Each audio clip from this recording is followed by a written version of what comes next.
오늘 본문은 10가지 재앙 가운데 세 번째 이 재앙과 네 번째 파리 재앙을 보여줍니다. 하나님께서는 왜 하필 먼지가 이로 바뀌는 재앙을 내리신 걸까요? 여기서 땅과 먼지는 인간의 근원과 연관됩니다. 창세기 2장 7절에 주 하나님이 땅의 흙으로 사람을 지으시고 그의 코에 생명의 기운을 불어넣으시니 사람이 생명체가 되었다 말씀합니다. 하나님께서 사람을 흙으로 지으셨죠. 인간은 땅에서 조상되었습니다. 또한 창세기 3장 19절에서 너는 흙에서 나왔으니 흙으로 돌아갈 것이다. 그때까지 너는 얼굴에 땀을 흘려야 나다를 먹을 수 있을 것이다. 너는 흙이니 흙으로 돌아갈 것이다. 인간의 생명이 다한 후에는 흙으로 돌아갑니다. 또한 흙은 인간이 어떤 존재인가를 보여줍니다. 시편 103편에 주께서는 우리가 어떻게 창조되었음을 알고 계시기 때문이며 우리가 한낱 티끌임을 알고 계시기 때문이다 말씀합니다. 또 창세기 18장에서도 아브라함이 다시 아뢰었다. 티끌이나 재밖에 안 되는 주제에 제가 주님께 감히 아뢰입니다. 흙은 인간이 티끌과 같은 보잘것없는 존재임을 상기시켜줍니다. 더 나아가 흙은 죽음 혹은 죽음의 세계를 상징합니다. 욥기 21장 26절에 그러나 그들 두 사람은 다 함께 티끌 속에 눕고 말며 하나같이 구더기로 덮이는 신세가 된다 말씀합니다. 요약하면 흙은 인간의 시작이며 동시에 끝입니다. 흙은 인간이 티끌과 같이 보잘것없는 존재이며 죽음에 이르게 되는 존재임을 상기시켜줍니다.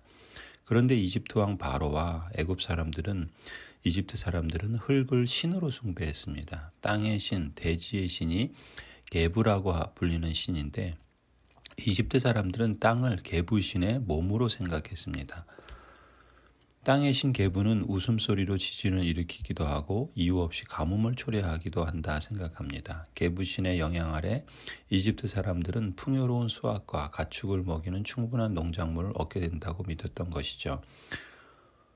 이처럼 이집트 사람들에게 흙은 생명과 풍요를 의미했습니다. 그래서 흙을 신처럼 숭배했던 것이죠. 그런데 아론이 지팡이를 잡고서 땅에 먼지를 치니 먼지가 이로 변하고 온 이집트 땅의 먼지가 모두 이로 변하여 사람과 짐승들에게 이가 생기니 그 괴로움이 이로 말할 수 없게 된 것입니다.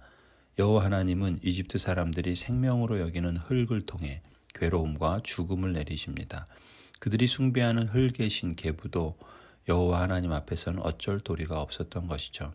이처럼 위대하고 전능하신 하나님을 어찌 감히 누가 대항할 수 있겠습니까? 제 아무리 당대의 가장 큰 제국을 호령하는 바로 왕이라 하더라도 그저 흙에서 와서 흙으로 돌아갈 수밖에 없는 티끌 같은 존재에 불과할 뿐이죠.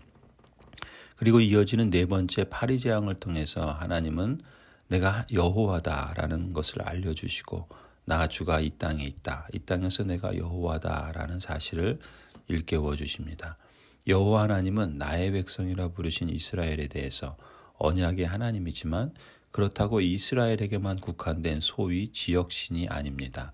여호와 하나님은 이 땅, 곧 이집트 땅에서도 통치하고 다스리는 절대자 하나님이십니다.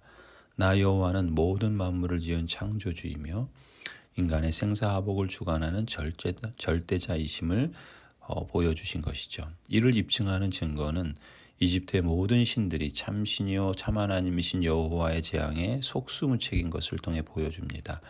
앞선 재앙들이 상징적으로 보여주는 진리가 바로 이런 것이죠. 바로 왕과 이집트 사람들이 숭배하는 신들은 실상 신이 아니요 허탄하고 거짓된 우상에 불과했습니다. 이 땅 곧 이집트 땅의 모든 거짓 신들을 심판하시는 여호와 하나님만이 참 신임심을 확증해 줍니다. 가령 첫 번째 나일강의 수호신인 쿠눔, 또 두 번째 개구리 모양의 한 다산의 신 헥트, 또 세 번째 이 재앙으로 심판당한 흙의 신 게부, 그리고 네 번째 파리 재앙으로 심판당하는 신의 이름은 케프리라고 구약학자들은 말합니다. 특히 24절을 보면 넷째 재앙으로부터 그 재앙의 수위가 점점 높아지죠. 24절에 주님께서 말씀하신 대로 파리가 무수히 바로의 궁궐과 그 신하의 집과 이집트 온 땅에 날아들었고 그 땅이 파리 때문에 폐허가 되었다 기록합니다. 첫째 재앙의 세트인 첫 번째부터 세 번째 재앙의 경우 피로 변한 강, 개구리 이 재앙은 이집트 사람들에게 불편함을 안겨주는 정도였는데 이제 네 번째 재앙에서는 사람만이 아니라 이집트 땅마저도 폐허가 되게 만드십니다. 특히 쿠눔과 헥트시는 물과 연관되어 있고 게부시는 땅과 연관되어 있는데 네 번째 재앙의 케프리시는 공중, 하늘과 관련되어 있습니다. 하나님은 이처럼 이집트 사람들이 숭배하는 물, 땅, 공중의 신을 모두 심판하시는 권세를 지니신 분임을 보여주십니다. 하나님이야말로 물과 땅과 공중을 지배하는 또 다스리시는 참신이심을 증거한 것이죠. 성도 여러분, 그렇다면 이런 일을 두고 우리가 무엇이라고 말할 수 있겠습니까? 하나님이 우리 편이시라면 누가 우리를 대적하겠습니까? 자기 아들을 아끼지 않으시고 우리 모두를 위하여 내주신 분이 어찌 그 아들과 함께 모든 것을 우리에게 선물로 거저주지 않으시겠습니까? 하나님께서 택하신 사람들을 누가 감히 고발하겠습니까?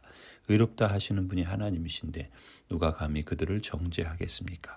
그리스도 예수는 죽으셨지만 오히려 살아나셔서 하나님의 오른쪽에 계시며 우리를 위하여 대신 간구하여 주십니다. 성도 여러분, 우리를 사랑하시고 은혜로 영원한 위로와 선한 소망을 주시는 하나님 우리 아버지와 우리 주 예수 그리스도께서 친히 여러분의 마음을 격려하시고 모든 선한 일과 말에 굳세게 해주시기를 빕니다. 아멘.